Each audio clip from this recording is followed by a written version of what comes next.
Now question 14 को देखिए। अब हमें इस सिस्टम ऑफ इक्वेशन को मैट्रिक्स मेथड से सॉल्व करना है। सबसे पहले हम इसे ax is equal to B की फॉर्म में एक्सप्रेस करते हैं। किस तरीके से हम यहां लिखेंगे, above system of equations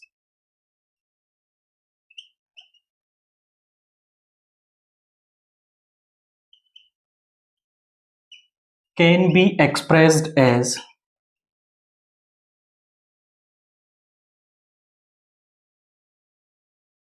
ax is equal to B. जहां पर जो a है वो क्या है, कॉफिशिएंट मैट्रिक्स है। जो यहां पर इक्वेशंस लिखी हुई हैं एक्स वाई जेड के कॉफिशिएंट्स को लेकर के जो मैट्रिक्स बनेगी 1 -1 2 3 4 -5 2 -1 3 एंड एक्स होगी वेरिएबल मैट्रिक्स, जो वेरिएबल्स हमें फाइंड आउट करने हैं। एंड बी होगी हमारे पास कांस्टेंट मैट्रिक्स, जो कांस्टेंट्स यहां पर लिखे हुए हैं। अब सबसे पहले हम determinant of A find out करेंगे ना, आफ्टर दैट हम देखेंगे कि किस तरीके से हमें सॉल्यूशन फाइंड आउट करना है। आप यहां पे समझें कि डिटर्मिनेंट ऑफ ए हम निकाल देते हैं एक्सपेंडिंग अलोंग रो 1। इसको रो 1 के अलोंग एक्सपेंड कर देंगे 1 इंटू इस रो इस कॉलम को छोड़ेंगे 4 3 12 -5 आ गया। माइनस फॉर्मूले से माइनस का 1 आएगा तो प्लस का 1 बन जाएगा। इस रो इस कॉलम को छोड़ेंगे 3 3 9 माइनस 3 3 9 माइनस ये माइनस का 10 ये प्लस का 10 हो जाएगा। प्लस में 2 इंटू इस रो इस कॉलम को छोड़ेंगे माइनस का 3 माइनस का 8, यहां से आ गया 12 - 5 इज 7, यहां पे प्लस का 19 और यहां से माइनस का 22। ध्यान से देखें 19 - 22 कितना हो गया हमारा, या फिर ऐसे कर लें 19 + 17 is 26 -22 is 4 which is not equal to 0। अब जब डिटर्मिनेंट ऑफ ए जो है वो नॉट इक्वल टू 0 है, यानी हमें इसका एक यूनिक सॉल्यूशन मिलेगा। और किस तरीके से मिलेगा, हम यहां पे कहेंगे system of equations has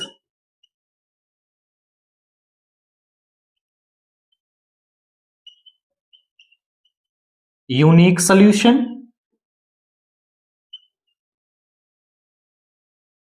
and given by, वो हमें कैसे मिल जाएगा, वो मिल जाएगा हमें x is equal to a inverse b, या फिर इसे ऐसे लिख सकते हो a इनवर्स कैसे निकालते हैं हम 1 upon determinant of a into adjoint of a into में b, यहां रखने से आपको सॉल्यूशन मिल जाएगा। डिटर्मिनेंट ऑफ a तो हम निकाल चुके हैं, हमें नीड है एडजॉइंट ऑफ a की, तो उसके लिए हम कोफैक्टर्स को फाइंड आउट करेंगे।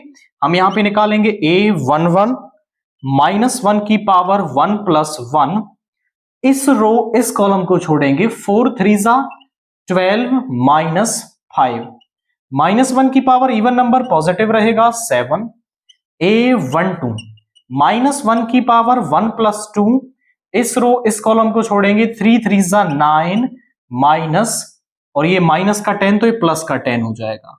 -1 की पावर ऑड नंबर नेगेटिव रहेगा तो ये बन जाएगा माइनस का 19। a13 -1 की पावर 1 + 3, इस रो इस कॉलम को छोड़ेंगे -3 माइनस का 8, -1 की पावर इवन नंबर पॉजिटिव रहेगा तो -11 आ गया।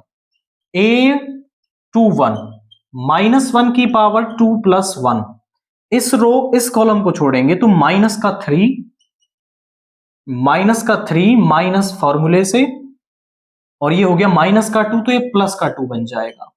तो माइनस का 1 और ये ऑड नंबर तो यहां से माइनस दोनों मिलके प्लस का 1 हो गया।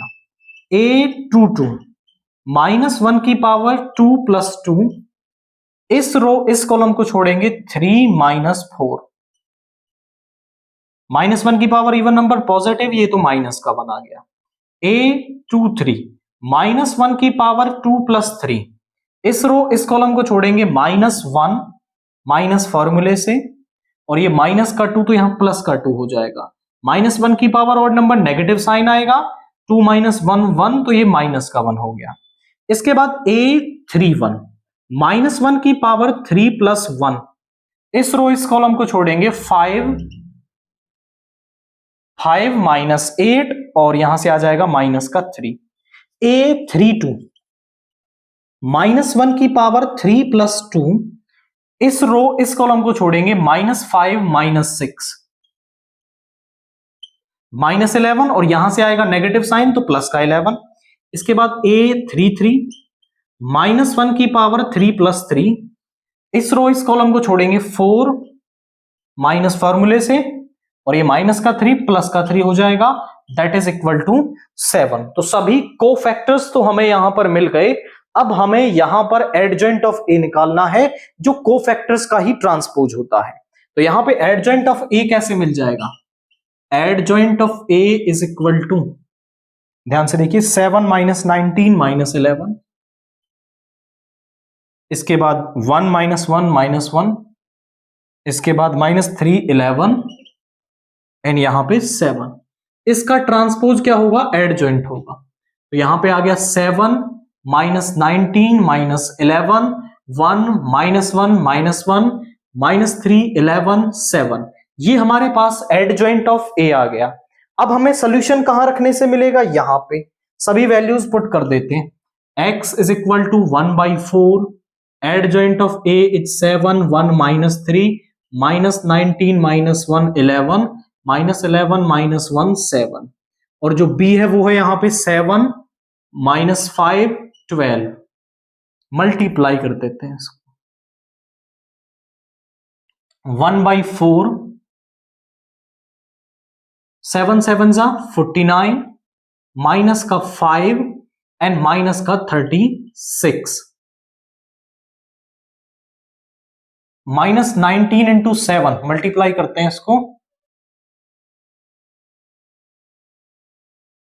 13 133 प्लस का 5 एंड 12 इंटू 1 132, यहां मल्टीप्लाई करते हैं, माइनस का 77 प्लस का 5 और प्लस का 84। जरा देखिए क्या आएगा, 1/4 यहां पे दिस इज माइनस का 41 49 माइनस का 41 इज प्लस का 8 आ गया। यहां पे माइनस का 133 प्लस का 132 माइनस का 1 बच गया, 5 माइनस 1 इज प्लस का 4 आ गया। यहां पे आपका 89 और 89 में से 77 आपका आ गया यहां पे 12, तो ये आ गया 12 प्लस का। अब यहां पे 4 से जब इसे डिवाइड कर देंगे सभी को, 4 2 8 1 3, जो x है वो क्या था हमारा? x y z is equal to 2 1 3। दोनों मैट्रिक्स आपस में इक्वल हैं, तो हम कह सकते हैं कि इनके जो कॉरस्पॉन्डिंग एलिमेंट्स हैं वो भी आपस में इक्वल होंगे। सो विच इंप्लाइज दैट कि जो x की वैल्यू है वो 2 होगी, y की वैल्यू 1 होगी एंड z की वैल्यू 3 होगी। तो हमने यहां पर x y z की वैल्यू निकाल दी है। अब समझें किस तरह से हमने किया। पहले हमें जो सिस्टम ऑफ इक्वेशंस दे रखा था उसे ax is equal to b की फॉर्म में हमने एक्सप्रेस कर दिया। आफ्टर दैट फिर determinant of a find out किया एंड उसके बाद हमें जो सिस्टम ऑफ सॉल्यूशन है वो यहां से मिलता है। एडजॉइंट ऑफ a निकाला, उसे यहां पुट कर दिया, तो हमें जो यूनिक सॉल्यूशन था वो यहां पे मिल गया है।